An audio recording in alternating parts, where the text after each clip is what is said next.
Hey guys, how are you? My name is Giancarlo Nazario, and today we're going to talk about Pisco. Now, for those who don't know what Pisco is, we're gonna talk a little bit about it, and we also going to make some great cocktails. So first, let me get comfortable. Alright, let's throw this over there. Alright, so Pisco, for those who don't know what Pisco is, basically is a spirit made here in my beautiful country, Peru. Now, you may say that, what's the difference between Pisco and Armagnac, Cognac, and all those spirits made from grapes? Pisco is unique. Pisco basically is distilled to spirit, to proof. When I say, thank you production. When I say it's distilled to proof, that means we do not add water to pisco. We do not add any flavor agents to add flavor to pisco. We do not add chips, or we do not put it in barrels to have flavor. What you taste from the bottle is basically the grape. It's like a feeling that you bite in the grape, a very sweet grape, because basically the grapes that we have here for pisco making, they have to have lots of sugar. No sugar, no alcohol. Some other countries, what they do, they distill this spirit, and when they finally distill the spirit, they only have 28% alcohol. So what they do is they redistill to get a higher proof on their spirits. Now, every time you distill the spirit, you lose flavors. Now, what you see here is a beautiful thing. Now, there is something wrong. Say there's a normal pisco, different types of pisco range. We have a aromatics, and we also have a non-aromatics pisco, which for me as a bartender is totally wrong, because I think pisco is aromatic and more aromatic.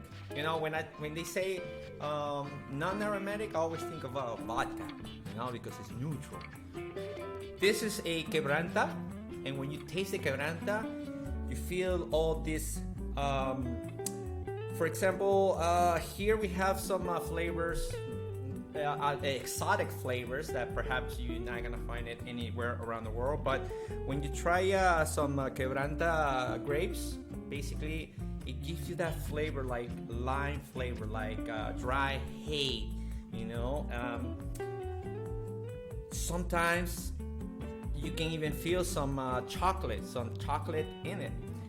That doesn't mean that we add up flavor to it. It's just the grape speaking to you. So sometimes when you try pisco like this neat, I always recommend for a green must. We have 3 different types of piscos. We have the green must, we have the pure pisco, and we also have the acholado pisco. Those are the 3 categories.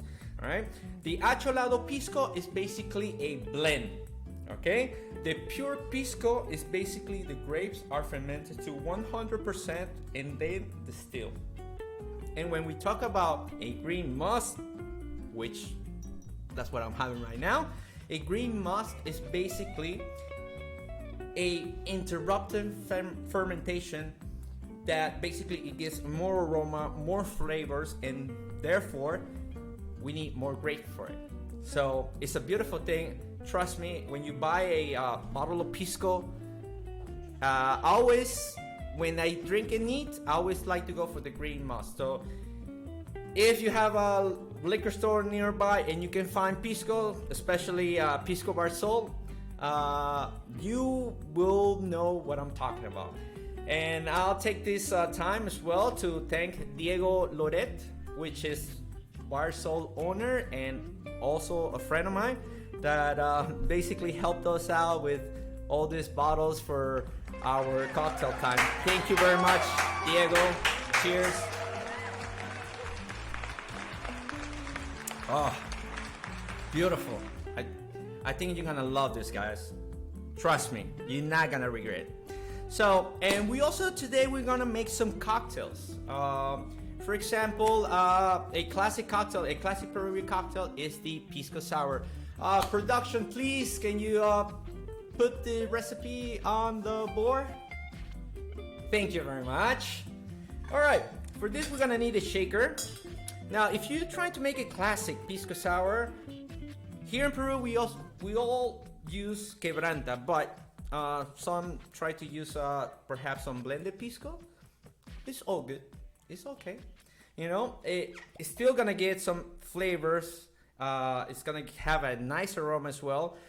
Now, some people like to use acholado pisco, which is a blended pisco, because for this cocktail we use egg whites, you know, and basically when we use a acholado pisco or a blended of different grapes, basically it neutralizes a little bit of the egg white aroma. Some people don't like it.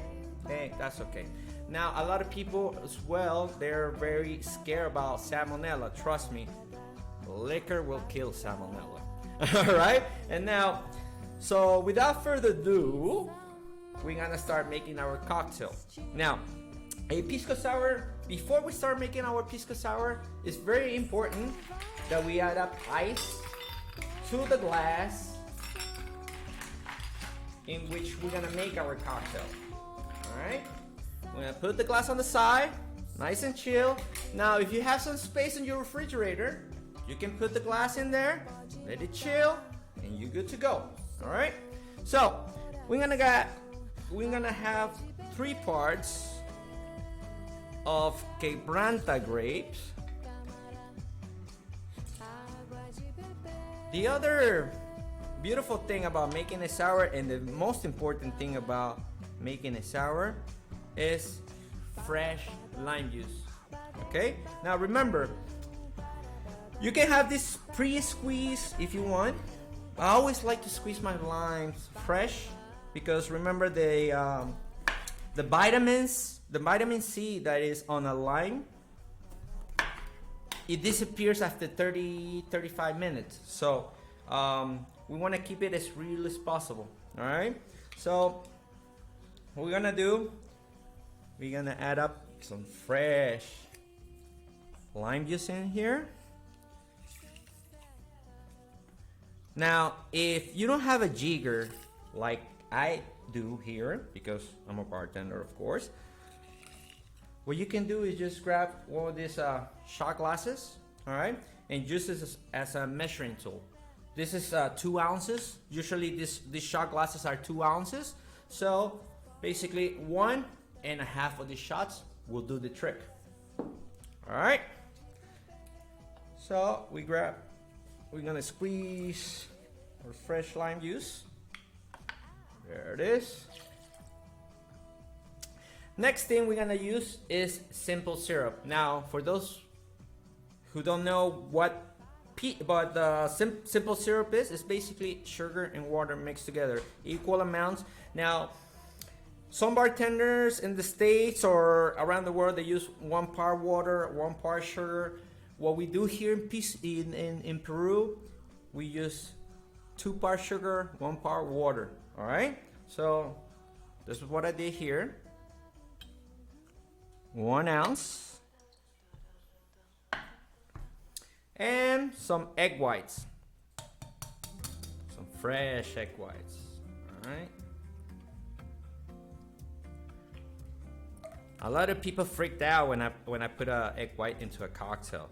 They're like, ew, trust me, it's gonna be delicious. The egg white, what it does to a sour, it gives texture to a sour. So, all right. So now what we can do, if you're at home, and if you don't have this utensil at home, what you can do is use your blender. But now, don't think this is a pina colada, or don't think it's a frozen drink or anything like that. No, if you put all the ingredients into a blender, all right, just use your blender by touch. Just 1 pulse, 2 pulses with the ice on it, of course, 3, 4 pulses, and that's it. Don't let the blender run all the way, all right, because you're gonna crush the ice. And basically, you're gonna have a diluted sour, you know. So we don't want that. All right, we want the flavors to spread themselves. So now what we're gonna do? First, I'm gonna do what we call here a dry shake. We're gonna shake it up just a little bit to make the foam right. Okay, I'm gonna open this again, and we're gonna add up ice, and you're gonna see, you're gonna hear this beautiful sound.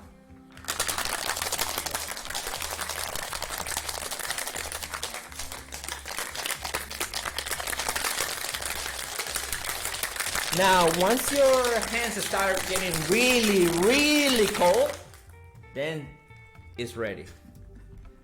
We're gonna throw this ice away.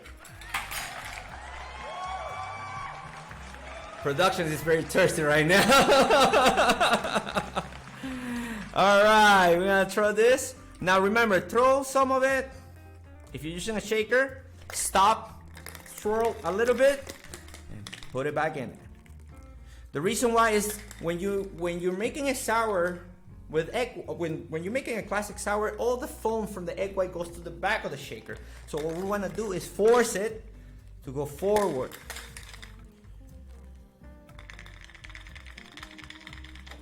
All right. And at the end, we're gonna add up some Angostura bitters, just a little bit.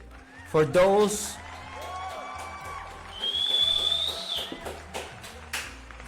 who don't like the smell of the egg whites, basically here in Peru we use Angostura bitters. Now, I have bartenders, friends of mine that are all over the world, and they always ask me, hey Giancarlo, can you please ship me a Peruvian bitters? And I was like, why? the bitters here are not the classic bitters. We always use for this cocktail Angostura bitters. Remember that, okay? And voila, look at that. Perfect foam, nice and chill cocktail. It's just calling me for, it's just calling my lips, sorry.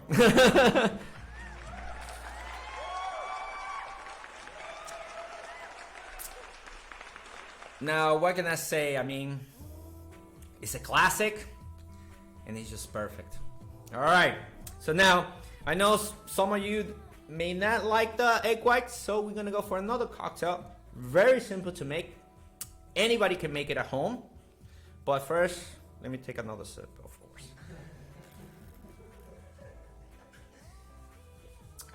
And another one.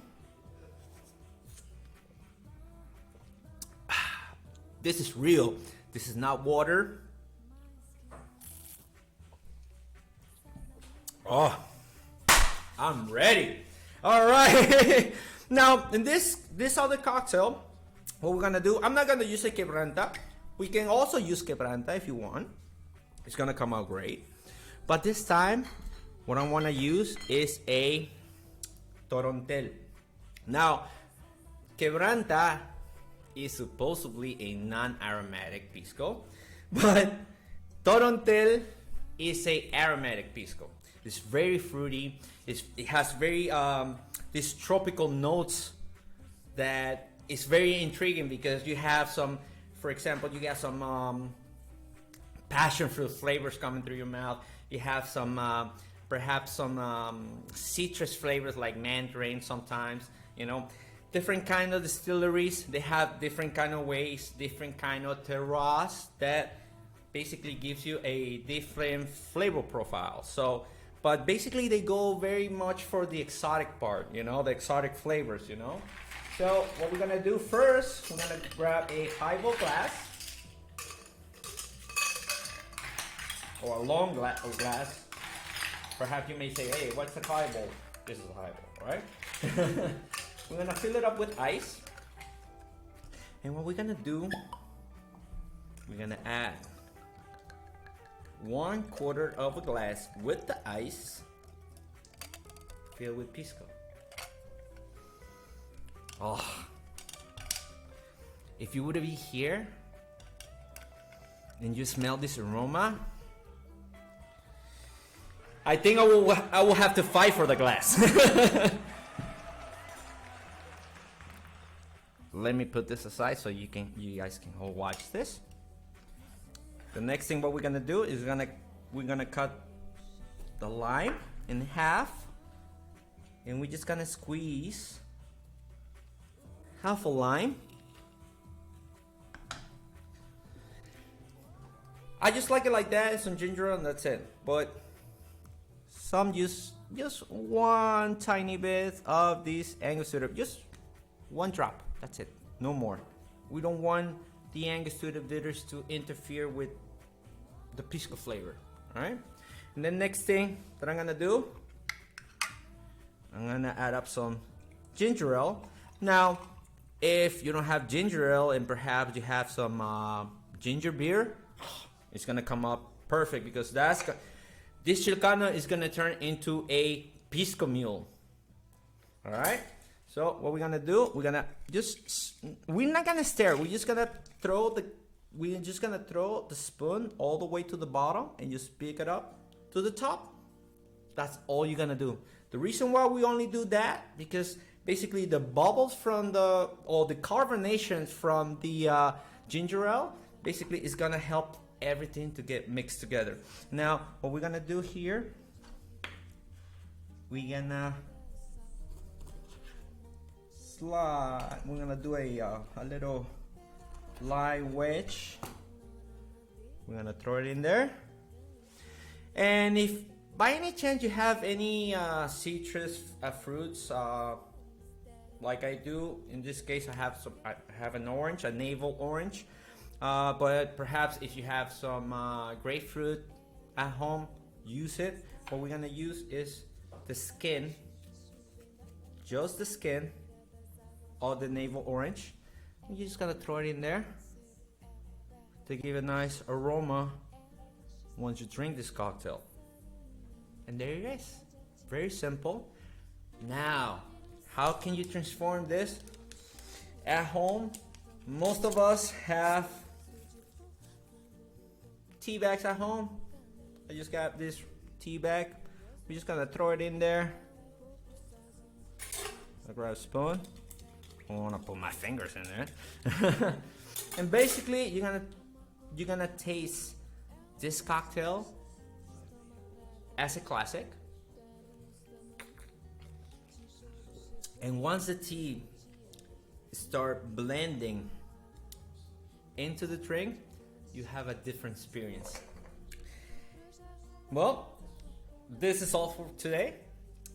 If you guys by any chance have any questions, or you want to learn a little bit more about Pisco, let us know. There is the our emails, there is our website as well, and you can always contact me through IG, through Nazario 79, or through my Facebook account, Giancarlo Nazario.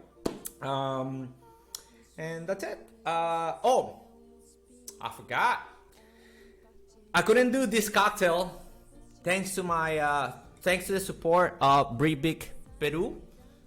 Thanks to my good friend Franco Cavacci that helps us with this podcast, bringing us all this beverage, all these mixers that we're gonna use week by week, day by day on our podcast. So remember to stay tuned. Thank you, Franco. Thank you, Bribi Peru. Thank you very much, Varsol, to help us on this podcast. So stay tuned, and we'll be doing this week by week. We're gonna be waiting for you guys to send your requests, your cocktail requests. And if you have any other question about any type of spirits, let me know. Till next time, cheers.